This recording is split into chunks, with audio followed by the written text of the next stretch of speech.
આદિપુરની Tolani arts and science કોલેજના principal ઉપર થયેલ હુમલા બાબત Tolani college of arts and સાયન્સના ભૂતપૂર્વ વિદ્યાર્થી સંગઠન દ્વારા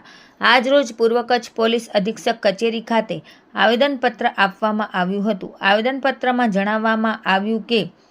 કોલેજના પ્રિન્સિપાલ ઉપર થયેલ હુમલો એ શિક્ષણ જગત માટે ખૂબ જ શરમજનક ઘટના કહેવાય અને આવો શરમજનક બનાવ બન્યા બાદ જે આરોપીઓ 24 કલાકમાં છૂટી જાય તે યોગ્ય ન કહેવાય અને આવા બનાવને કારણે પ્રોફેસરો અને વિદ્યાર્થીઓમાં ભયનો માહોલ ઊભો થયો છે અને કાયદાની જાણે ધાક જ ન હોય તેવી રીતે ગુનેગારો બેફામ બન્યા છે। તો આ બાબતને ગંભીરતાથી લઈને યોગ્ય કાર્યવાહી કરવાની અપેક્ષા આવેદનપત્ર દ્વારા કરવામાં આવી હતી। વધુમાં પ્રમુખે જણાવ્યું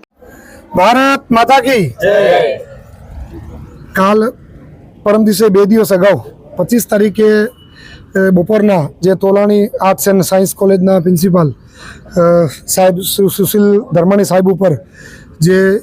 તોલાણી આર્ટ્સ કોલેજના વિદ્યાર્થીઓ દ્વારા એક નજીવી બાબતે એમના પર જે હુમલો કરવામાં આવેલ છે એ હુમલાના અનુસંધાને એ બાબતને તોલાણી કેમ્પસ કોલેજના તમામ એલ્યુમિની એસોસિએશન તથા અખિલ ભારતીય વિદ્યાર્થી પરિષદ દ્વારા આ બનાવને સખત શબ્દોમાં અમે સૌ વખોડી કાઢીએ છીએ।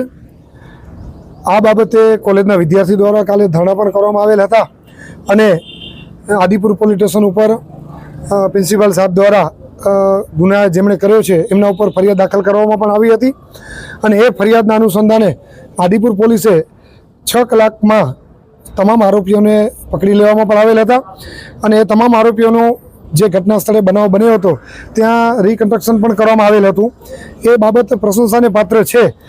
પણ હજી પણ જે આ ગુના થયેલ છે ને એ આદિપુર શૈક્ષણિક નગરી છે અને એ શૈક્ષણિક નગરી ઉપર જે ગુનો થયો છે ને બહુ શરમજનક બાબત છે અને આ જે ગુનો થયો છે એ ગુના ઉપર સખતમાં સખત કાર્યવાહી કરવામાં આવે તેના અનુસંધાને આજે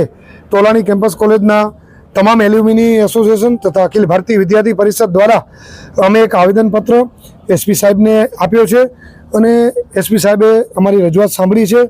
અને તેમણે પણ આ બાબતે યોગ્ય કરવાની ખાતરી પણ આપી છે। અમે એસપી સાહેબને એવું કહેવામાં આવેલ છે કે આ જે ગુનો જેમણે કર્યો છે એના ઉપર એવી ધાક બેસાડતી કાર્યવાહી કરવામાં આવે અને કાયદાનું કામ કરે અને કાયદાથી કોઈ પર નથી એવી યોગ્ય કાર્યવાહી આ જેમણે ગુનો કર્યો છે એ ગુનેગારો ઉપર કરવામાં આવે અને અન્ય લોકો પણ આ કાર્યવાહી જોઈ અને અન્ય લોકો પણ આવો ગુનો કરતા બીજી વાર અચકાય અને લોકોને પણ એમ થાય કે ખરેખર આવો ગુનો બીજી વાર ફરી ન થાય એ બાબતે અમે આ એસપી સાહેબને રજૂઆત આપી છે અને એસપી સાહેબે આ બાબત ઉપર અમને યોગ્ય કાર્યવાહી કરવાની ખાતરી પણ અમને આપી છે।